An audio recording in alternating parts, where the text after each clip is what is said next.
Okay, let's dive right into this amazing secret code that's been hiding in plain sight. Welcome to today's explainer. We're looking at something you probably think you already know all about, but we are going to look at it through a completely new lens. We're going straight to an ancient text today to uncover how some of the oldest rules in history are actually an incredible, unbreakable shield designed specifically for you.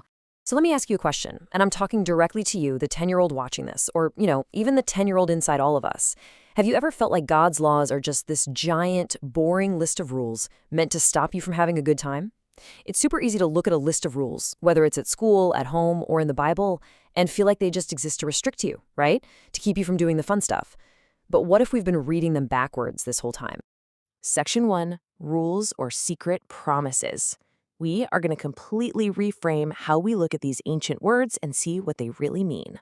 We usually hear things like, "Thou shalt not." Honestly, it sounds incredibly negative. But the original words flip this entirely.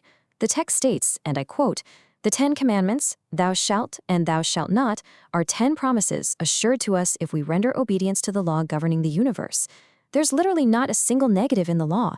They are actually 10 promises of guaranteed happiness. No way, right? It makes things so simple. The original text literally says, it is do and live. It's not a checklist of what you can't do. Actually, scratch that. It's the exact opposite of a negative checklist. It's an exciting instruction manual for how to do and live an absolutely amazing, vibrant life.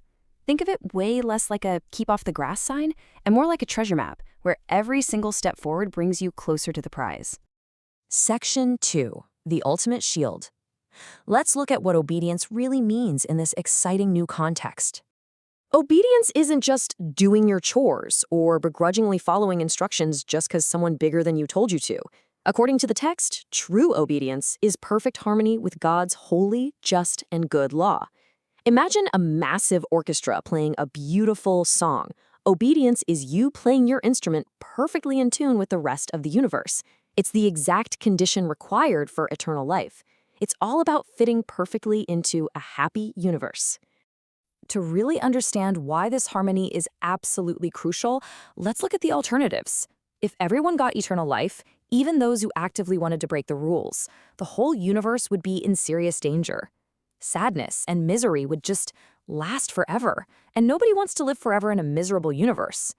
So these promises exist to guarantee paradise, eternal life, and perfect righteousness. Section 3, Escaping the Villain. Now leaning in here, every good adventure has a villain. Listen closely to this powerful quote right out of the text. "This do, and you will not come under the dominion and control of Satan." Dominion basically just means total control. When you choose harmony, when you choose these 10 promises, they act as an unbreakable shield. They keep you completely safe from the villain's control. You aren't just blindly following rules. You are actively equipping a giant shield of protection. Section 4, Getting God's Power. Okay, so how do we actually unlock this incredible shield? These steps come directly from the ancient book of Exodus, chapter 19. Step 1, listen to God's voice. Step 2, keep the covenant, which just means agreeing to those 10 promises we talked about. And step 3 is the amazing result. You become a peculiar treasure. Now hold up. Peculiar here doesn't mean weird. In this context, it means incredibly special, valued above everything else. By following this path, you become God's absolute most prized possession. Now, if you ever worry that the standard is just way too high, don't be discouraged.